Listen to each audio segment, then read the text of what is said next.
Hi, good morning from the League-Kempner House here in Galveston, Texas. I'm Janie, and today we are here on a holiday. It's Monday, Memorial Day, but this house has no sense of time. Today is the one day that we could get started on removing our trees, and it's such a critical issue that we decided to go ahead and get started. And so, fortunately, on a holiday weekend, there's no traffic coming from Houston, so I did have to get up early and get on the road by 6 to get down here. But Kelly's here. She's opening up the house. She and Kathy are going to get started on the antibiotic treatment on the other trees that we're not taking down. For those of you that are catching up and haven't seen our other videos, we have a deadly palm tree disease. You can see it behind me here. It causes sudden death in these palms. It's highly contagious. It's the first time it's been found here in Galveston County. The state is involved. We're under quarantine. They're monitoring our actions, and we're required to remove all the infected trees immediately. So it's like a big deal. So we need to get started. So it's going to be quite the busy day. It's actually kind of breezy and nice right now. I don't know what the temperature is going to be later in the day. We already have feels like temperatures over 100. So we want to get started early while it's cooler and get going. So I'm going to go down in the basement. Actually, before I get started and check on the flea situation, I wore my big giant white socks. That's how I monitor the fleas. So I'm going to go down there and walk around. I don't know if y'all can see that. I don't know if I got on camera. Anyway, my big giant white socks. So I'm going to go walk around down in the basement and see how many fleas I pick up and see if it's safe to work on the shutters down there today. So I'm going to go get started. All right, they are getting started. It's a long way to go.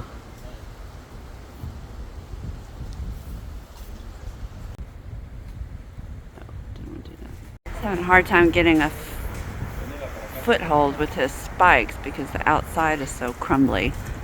So he's just pulling that down so he can get into something firm.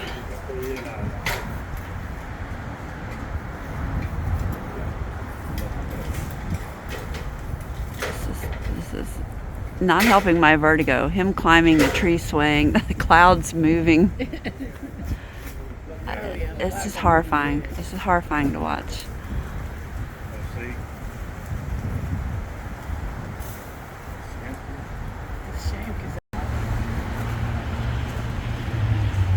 It's so tall, it's hard to even get back to get the whole thing in frame. So this tall one between the house was not diseased, but the state recommended that it be removed. It's at the end of its natural life. The trunk is in very bad condition. He had a hard time climbing it. It's a little scary because everything was so soft he couldn't get his spikes in there. So it really does need to come down before hurricane season. There is no good place for this thing to fall. It was going to hit something if it comes down in an uncontrolled fashion. And it's to me terrifying to watch these guys work on these big ones. I'll be so glad when it's on the ground and everything is safe. So he just nibbles away at the top to get the fronds off, and then he'll cut the top off and then move down and cut it down in a couple foot sections till it gets to a manageable height, and then they'll put the whole trunk on the ground in one cut. I didn't get a shot of it on this one because I ran off to do other things, but you'll see the whole process on the other big ones that they take down in the back. And I was glad they started with the hard ones first. I think they wanted to, just because they're fresh and not tired, and it's safer for them to work when they're not so fatigued. So they'd like to see this down too. We had a scary incident when we took our big date palms down. The top was rotted, and as the guy was climbing it, it actually collapsed and fell off. No one was hurt, but it is a dangerous job, and these guys were really professional and did great. Bonk. What a noise.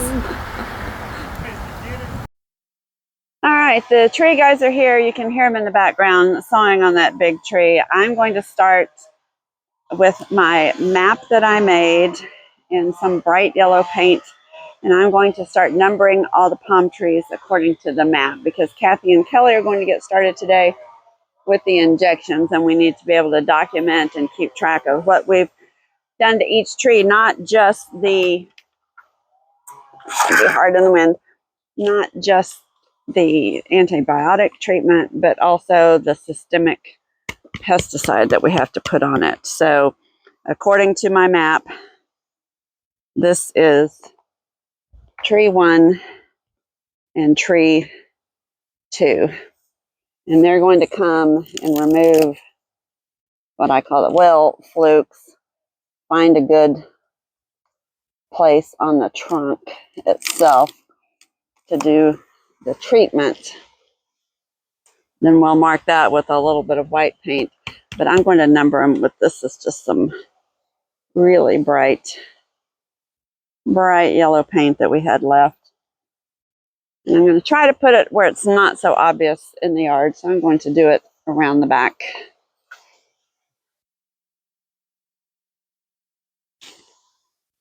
All right, I probably should have brought the camera around so you guys could see what I'm doing.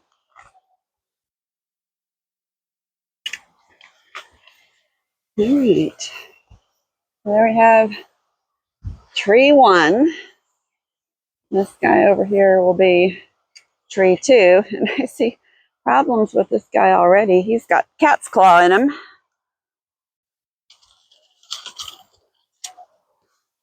So we need to follow that down to the ground and get some weed killer on it. I'm going to make this number 2. There we go. And this will also help me validate my map and make sure I have all of the trees on the map. We don't have to do that guy over there. Those 2 are being cut down. That one's being cut down. So I'm going to head over to the greenhouse and do these. This might be easier with an assistant, but that's okay. Okay, so this is 24, 23, 22, and 21. I'm going to do it around here. So what did I say? 24. And then 23 over here. And 22 and 21. This could take a while. I probably should have gotten a piece of paper to, make a list. I think I'll do that. I'll get a pen, get a piece of paper, and make a list of the numbers I've put on so I can go back and have something to double check. So this big one's 22. This little one is 21. All right. Always something fun to do. Oops. Oh, and you know what? I have on my very brand new shirt. I should have worn a different shirt. I don't want to wipe my hand on my shirt. Probably need to go change my shirt. All right, like everything else, it's a process. I think I do need a piece of paper to write down the numbers that I've done. Or maybe, no, I think I'll make a list of all the numbers, check them off as I do them as a way to double check. I need to get a different shirt. I wore my brand new shirt. It has no paint on it, but I did bring a gross one in case I got to work on the shutter. So I'm actually going to put that on because I know I'm going to be subconsciously wiping my hand on my shirt. So I'm going to go have a wardrobe change and get back to it. While I was numbering trees, the guys were busy over on the side getting that big palm tree all the way on the ground and then cleaning up the mess that it made. A lot of the fronds fell up into the tops of the crepe myrtle, and somebody had to climb up there and pull them all out. And with the trunk on the ground, they jumped on it and started cutting it into manageable sections to haul away. Palm tree trunks are extremely heavy. They're full of water. When you cut into them, water just pours out, and the weight of them is just tremendous. And they actually cut these into pretty long sections, loaded them on a 2-wheeler, and took them out and put them in their trailer. So these guys gave us a phenomenal price. They only charged $500 to cut down the tall trees, 500 for each one, and 200 to cut down the shorter trees. And they hauled everything away and cleaned up. I received quotes for up to $1,500 for the tall trees. So it pays to shop around, because we have potentially 90 palm trees that could die on this property, and at an average of $500 a piece to remove them, that would be $45,000, which we don't have. So these guys were extremely reasonable, and I had never used them before, so I was a little bit nervous, anytime you have somebody come in for the first time, but they did excellent work. They were very careful, they were very safe, and we will definitely use them in the future, because I know, unfortunately, that we are going to have some more die. We have a few that are not looking great, so we just have to wait and watch after we do the antibiotic treatment and keep an eye on them and cut them down as they die. So these guys will definitely be back in the future. I was very, very pleased with how they handled themselves on the property. So it's always good to find someone you can trust and have a list of contractors and different trades and skills available to call when you need something, because it can be hard to even get people to come out and quote. So building a list of people here in Galveston and not always having to bring crews from Houston is very helpful. I went back to palm tree numbering. As I mentioned before, I got here early, I think around 7:30. So Kelly came around 10. She and Kathy were joining us to do the ports, and Kelly wanted to watch the trees being cut down. And then our volunteer Alfred showed up with Pepper and Peppy. They had brought us some goodies, so Alfred is always on the lookout for stuff we might be able to use, and this time he had found some commercial grade big floor mats, which we wanted one for the basement, and then also some shutters. These are interior shutters that were in perfect condition that I can use down at the Lucas for some work I'm doing there, and then just some lengths of PVC pipe that we can use in our plumbing. And all these little things add up to quite a bit of money that we save. Oh, he also found these horse head chain link fence post toppers that I have an affinity for. I collect them, so he had grabbed those for me. So just all good stuff, and it's always fun to see Peppy. Wait a minute. My lucky penny for today. Wait a minute. Yeah, that's a penny. Cool. Did you bring me luck? You're hot.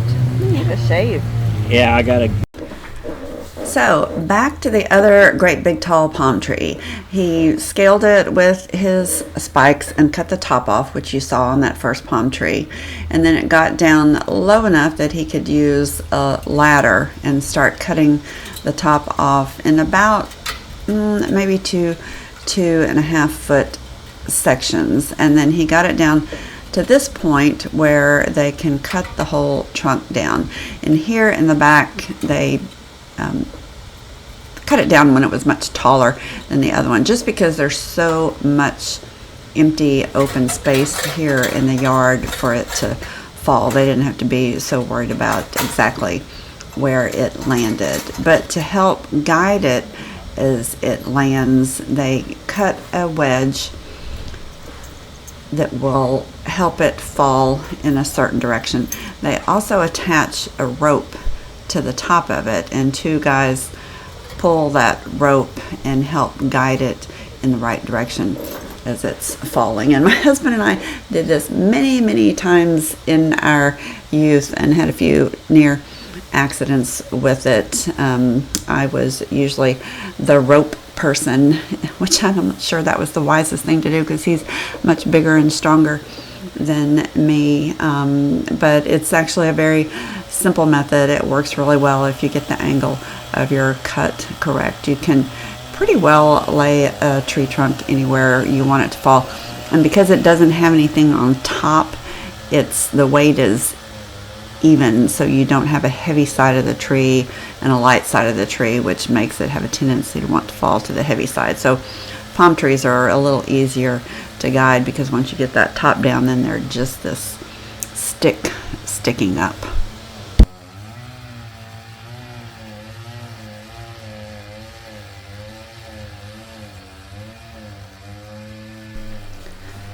You can see here the angle of that wedge that he's cutting out, and it takes quite a while. Palm trees are extremely fibrous. They don't have rings like a normal tree. They're basically a series of tubes or straws going up, and they come up from the root system. You'll see that when he cuts it down. I'll show you a piece of what the interior looks like, and much later when we remove this trunk, I'll try to remember to get you a picture of the root system itself. To me, it's kind of interesting how they hang into the yard and can withstand hurricane force winds. It's kind of like a mop being underground, but it's also tough on chainsaws. It dulls them, and they have to change chains frequently, but they eventually got through it, and this is kind of a big one. You can see the guys over there with the rope, and Kelly with her phone ready to catch it when it falls. But it took a while to get that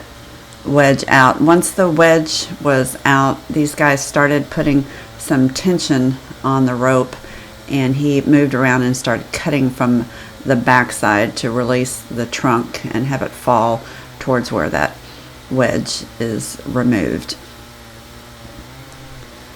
So at this point we were just waiting and watching, and again, it's tough, and it took a few minutes to get through there. But eventually you could hear it start groaning a little bit, and you could see it moving at the top as it started. So one thing that my husband and I learned, it's very important to have a long enough rope that the guys pulling on the rope are far away from the end of the tree when it falls. You don't want to be under that. But it was finally on the ground, and they didn't waste any time. They immediately started cutting it up and getting it into sections and hauling out of there so they could move on to the smaller trees. The smaller trees were much easier. They just cut them down and let them fall and then do everything on the ground. But these big ones do take some special care. And here's that interior of it. You can see it's well, I don't know if you can see all these little holes are basically those little tubes coming up that form the trunk.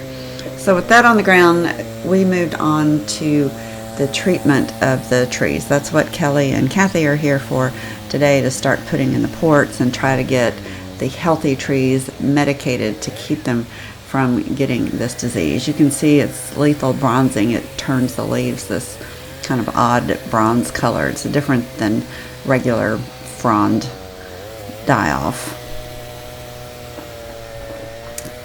So the sound didn't work great because they were cutting down trees in the background, and you really couldn't hear what we're saying. So I'll try to voice over and give you an idea of what's going on. So first thing we did is gather all of our tools. We're going to drill holes and put in a port. We have to sterilize everything in between. There's our crew, Kathy and Kelly.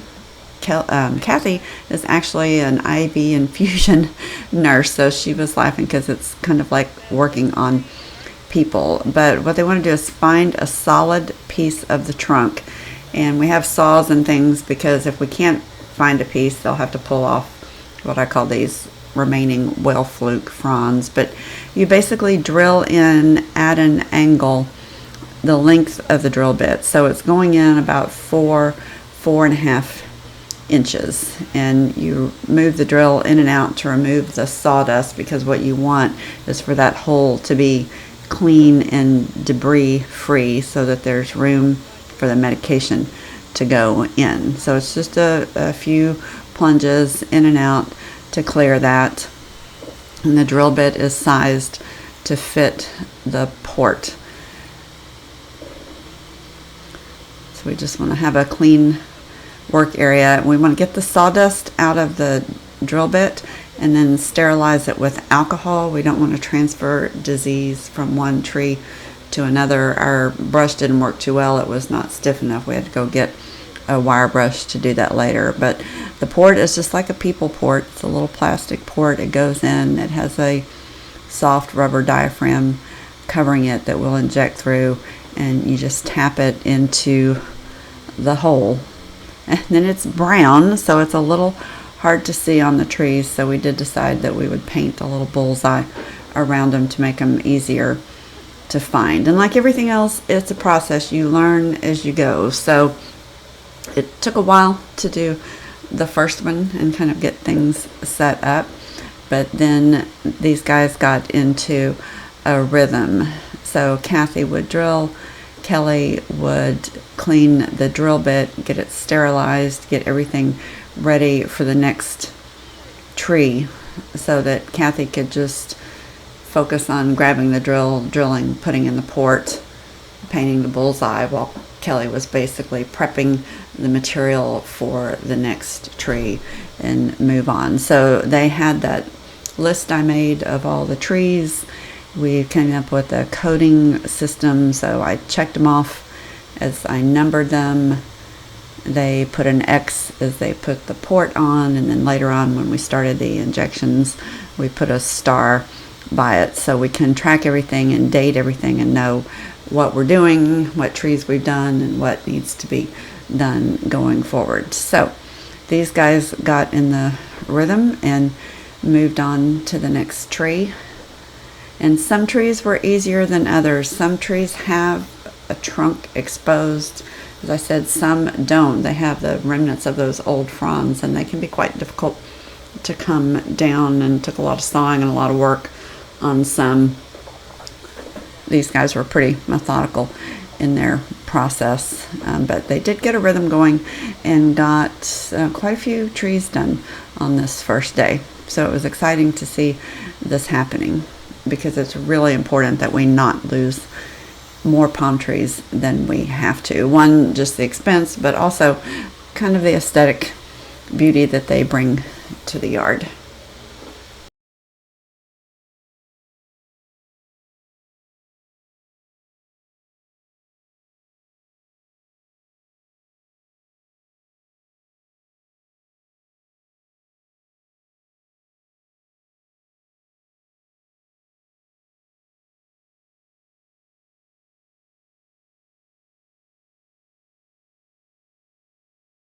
Alright, the last one of the infected ones is down. They didn't think they'd finish today. Rain came. But it went by pretty quickly. So the big ones are down. The really dead ones are down. We had a little debate over this one because they really didn't want to take it down because it looks healthy, but it tested positive. And now we've got a nice view of the houses behind us. We do have one little oak tree that's getting a lot more light since we cleaned the lot. It's really grown a lot in the last 2 years. It'll make a nice big tree back there, fortunately.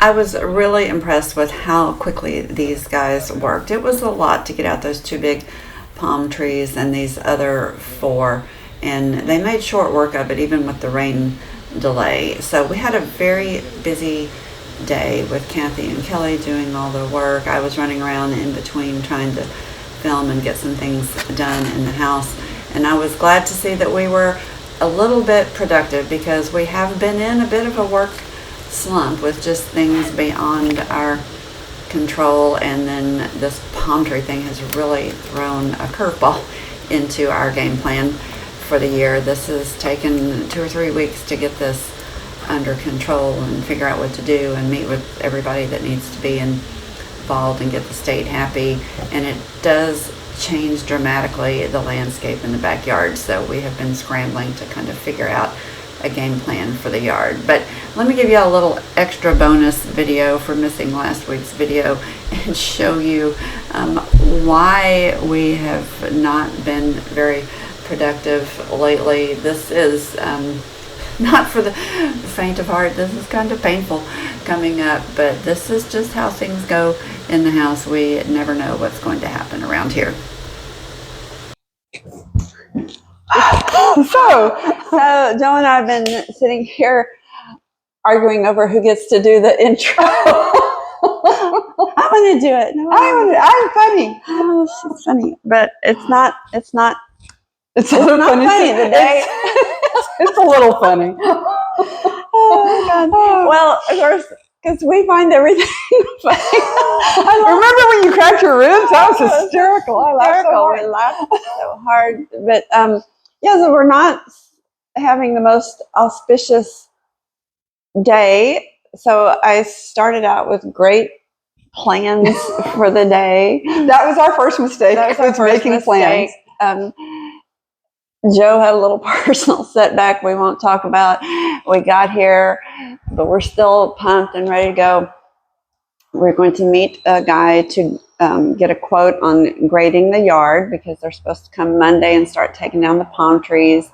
And then we immediately want to do the grading of the yard for our drainage issue in the basement, and also get sod down and get it established Smooth and pretty before the wedding that we have next March.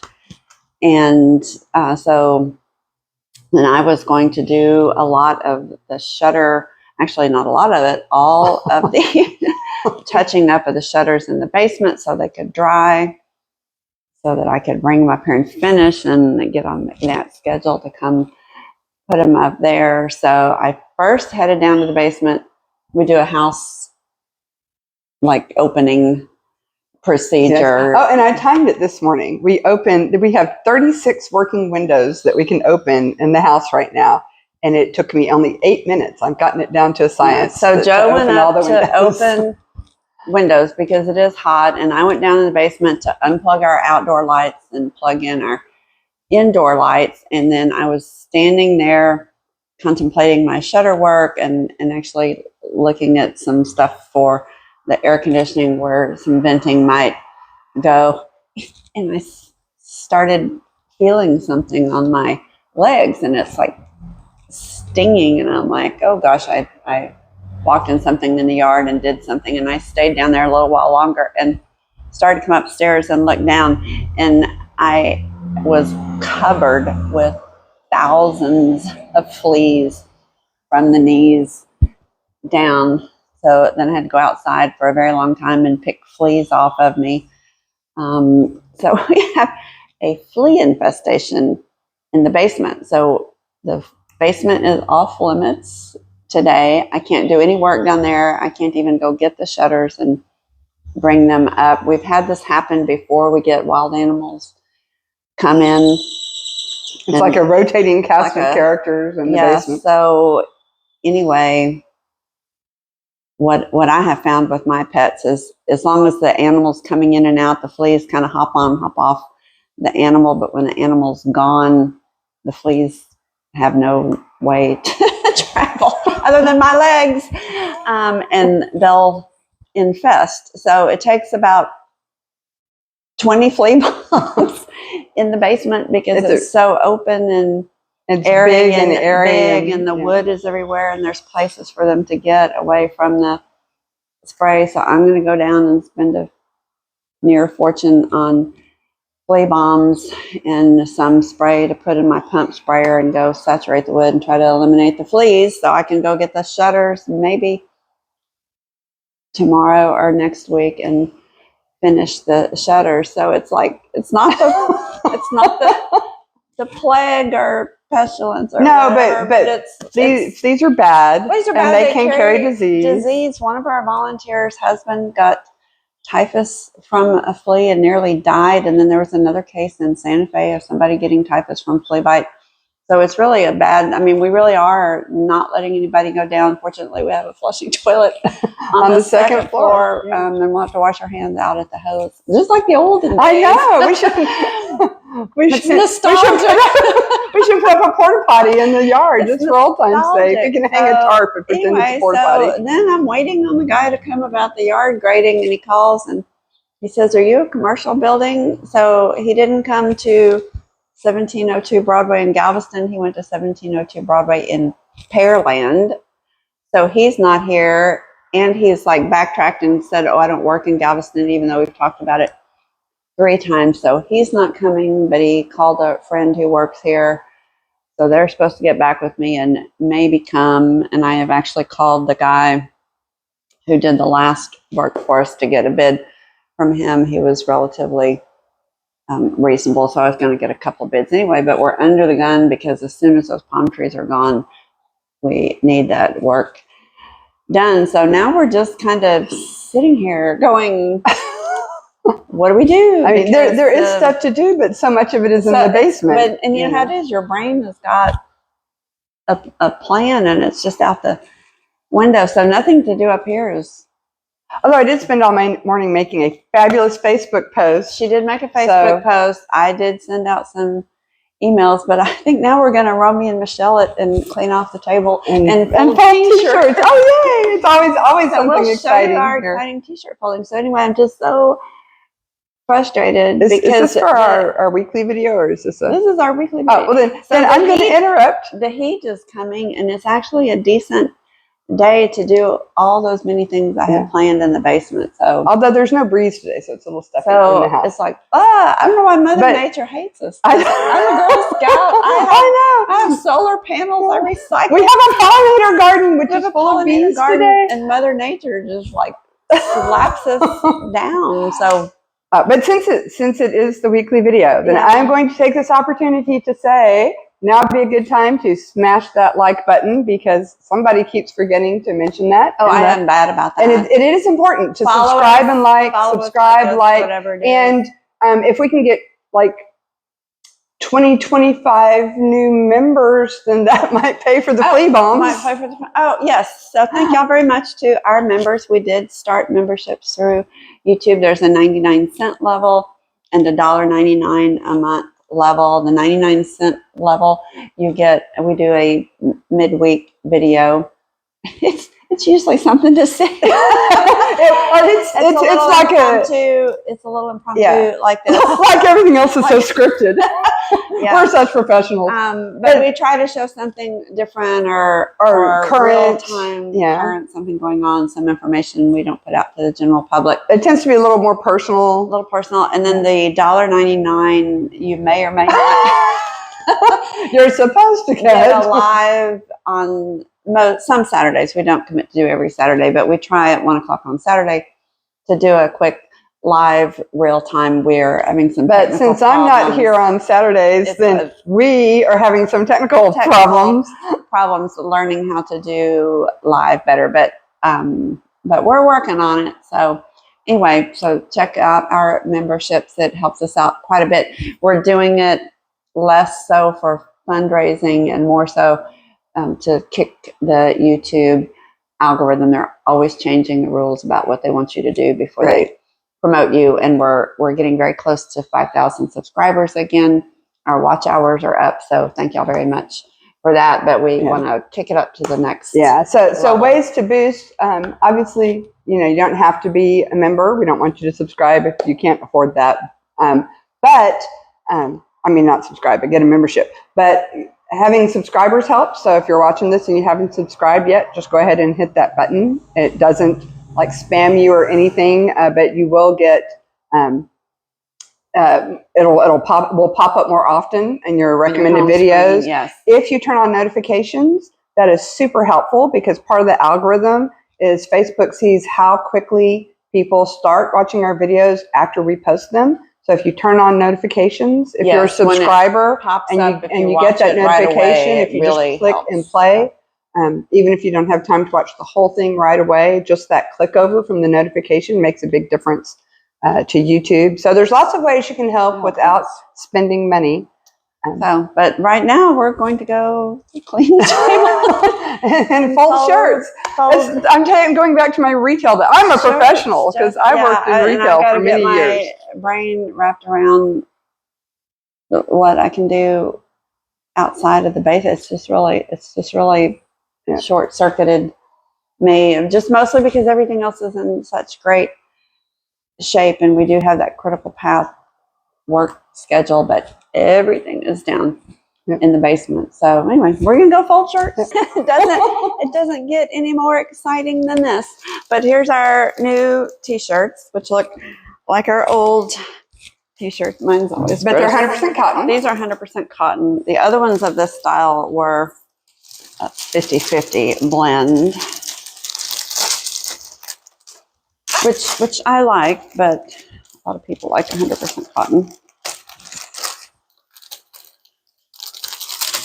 Jo's using her retail skills. She used to be a manager at JCPenney. Many, many years ago. In a previous lifetime.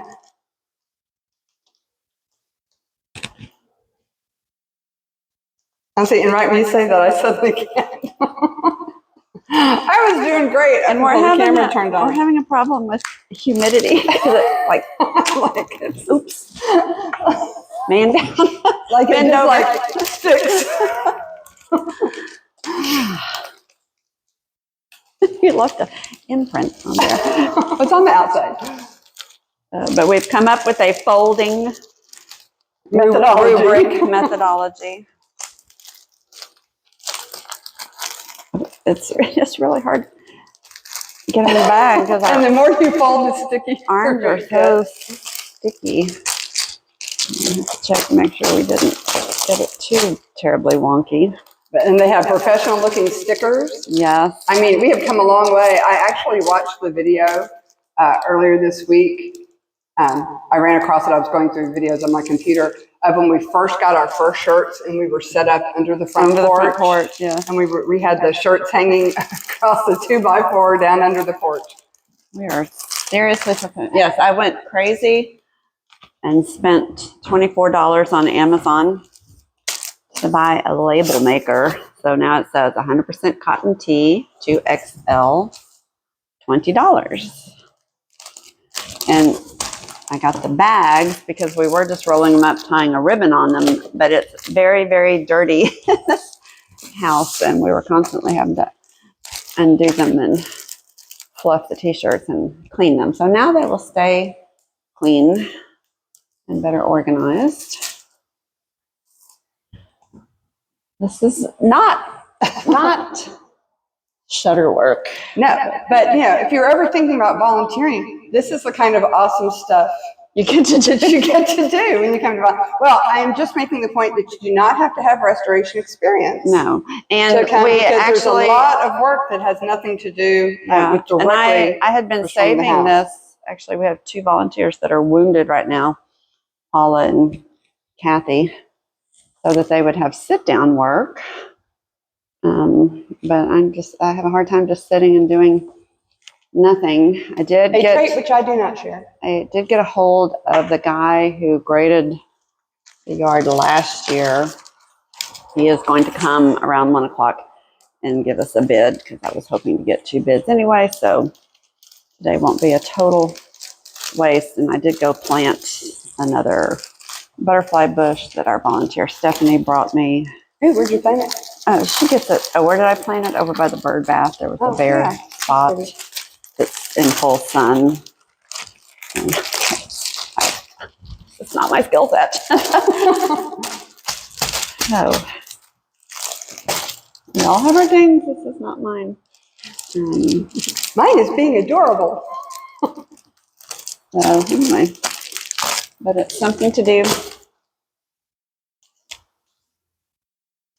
while I wait on my brain to think of what else I could do that's actually productive today. And we're having a very slow tour day, which is weird because we had a super busy day on Wednesday. Wednesday, we never sat down. We were going the whole time. I think I led crazy. 5 groups of tours. Crazy busy. Which is a lot. And this is a holiday weekend. So we can't figure out the pattern to the tours. Perfect fold, crooked sticker. That's how you know it wasn't done by robots. Oops. I thought you were going to fix this. I haven't found the glue. Where's the wood glue? Upstairs. Oh, okay.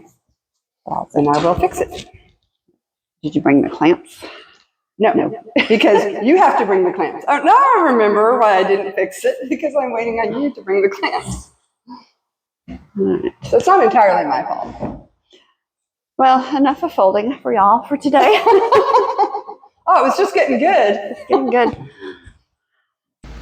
So Joe and I made pretty good progress on the shirts. Now we're looking for a place to store them. And I thought of the buffet. And looked, and I don't think we've ever cleaned in here. Pretty nasty. I'm going downstairs for a flea check. I wore tall white socks to make it more visible. I've already picked several off of me upstairs, which I probably got in my car from driving home yesterday.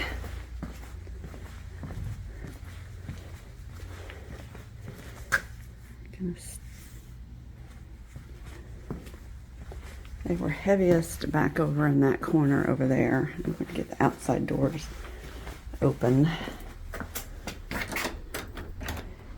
Carriage house door open. And I'm going to go stand over here for 60 seconds and see what jumps on me.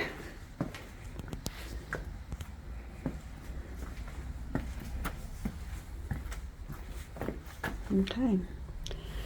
Let the countdown begin. There's the first one right there.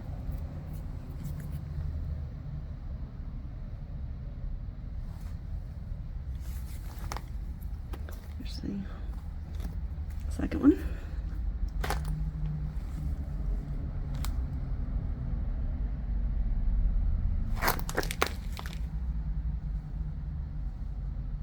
Right here by the bug bum.